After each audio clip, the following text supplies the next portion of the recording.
Live from Fargo and serving you on TV, online, and on the go. This is Valley News Live at noon. We start with a breaking news alert this afternoon. We now know the identity of the body found along the Red River in Fargo. Hi, everyone, and thank you for joining us. I'm Jordan Schreier. Fargo police have identified the body as 35-year-old Brian Reed. The remains were found last Thursday near Dyke East. That's close to Island Park. At this time, there has been no indication of foul play, rather. Police are still waiting for the final autopsy results to determine the cause of death, and that could take several weeks. We have new information on the house fire in Castleton. Authorities are now saying that the structure is a complete loss. The call came in around 6:30 this morning that a house was on fire in the 400 block of Langer Avenue. Roads were blocked off in that area as crews worked the fire. The house was then declared that total loss when the fire caused the roof to collapse. You can see it right there. Thankfully, nobody was in that building when it caught on fire. The cause is unknown at this time. Taking that live look outside, at least it looks like for now that rain has stopped after a wet morning here in the metro. To see what we can expect for the rest of our day, let's go on over to Storm Team meteorologist Lisa Green. Well, essentially more of the same, more moments of quiet with more rain showers moving through. You could see that there's a lot of green still on the map here. And those of us in parts of eastern North Dakota that have gotten a break, we could still see some showers affect us yet here this morning, or rather moving into the afternoon. And so the system still has some influence on us here. And in addition to that, we've got some increasing winds. You can see quite a bit of rain over by Duluth, and this is all rotating its way around an area of low pressure that has been stirring up all of this rain and now wind. We've got gusts getting close to 40 miles per hour in Cooperstown at 38 there, 36 in Jamestown. Fargo has a gust to 32, and so does Grand Forks. All of these winds coming in out of the north, helping to just bring in that cooler air and keep those temperatures on a cooler note. Most of us into the 40s right now. And as we continue through the afternoon and evening, more of the same. More chances at rain. Doesn't necessarily mean it's going to rain the entire time, but the potential will be there. Along with that, of course, strong winds that we're going to be talking about coming up here in just a few minutes. Let you know when things will improve coming up in your forecast. Look forward to it. Thank you, Lisa. All of our recent rain and snow has prompted North Dakota Governor Doug Burgum to issue a statewide flood emergency. This will pave the way for federal help to deal with the impact of that flooding. Meanwhile, to our south, today people are looking over the damage from a powerful tornado in Dallas, Texas. The National Weather Service says the twister touched down around 9 o'clock last night near Love Field Airport.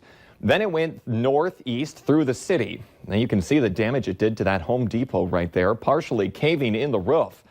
This building was completely flattened by the tornado, one that you're going to see coming up here. And in some neighborhoods, police were going door to door to check up on people after the storm had passed.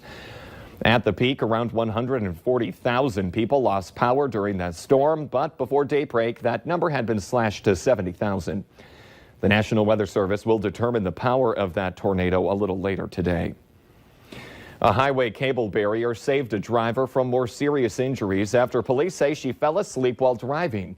State troopers say an 18-year-old Champlin, Minnesota woman veered into a cable barrier along I-94 near Dalton. That's just south of Fergus Falls around 2 this morning.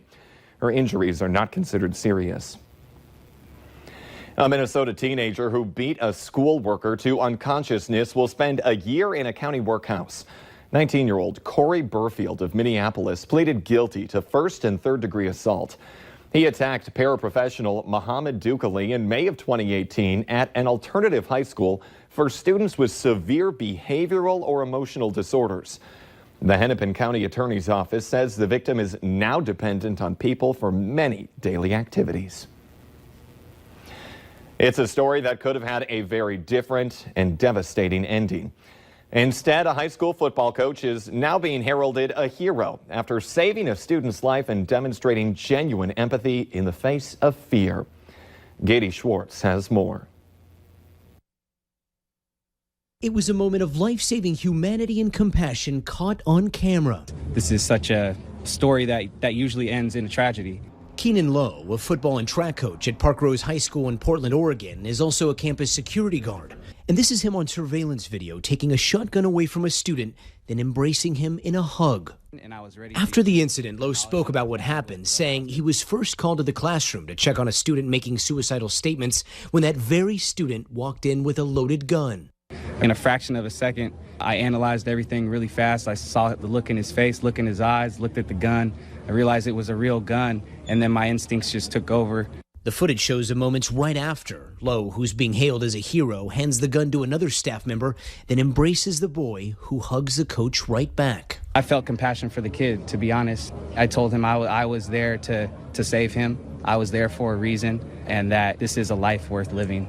Investigators say the student, then 18-year-old Angel Granados Diaz, didn't plan to hurt other students or staff, but say he was battling a mental health crisis and wanted to take his own life. It was a real emotional time. Felt compassion for him. And a lot of times, especially when you're young, you don't realize what you're doing until it's over. The incident, which happened in May, is now gaining new attention with the video's recent release. The young man's lawyer telling NBC News overnight, although Angel wanted to end his life that day, fate had something else in store for him. He is now beginning the overwhelming process of adjusting back to life in the community and receiving the treatment he needs. With the help of his family and friends and with the support of his community, he will look to do just that. Angel would like to thank Mr. Lowe, the first responders, the Park Rose High School community, and all of those who have supported him throughout this process. The universe works in mysterious ways, and I was meant to be in that classroom, and I was meant to stop a tragedy.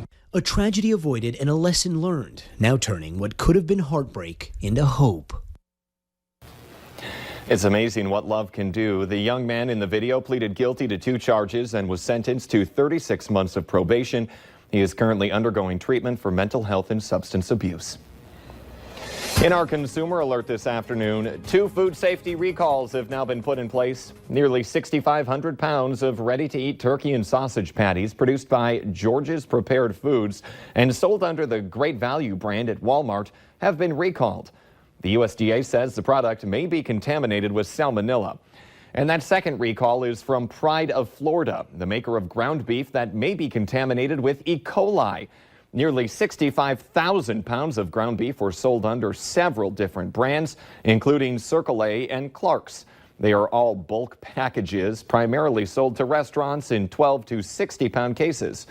Distributors should throw away or return that product.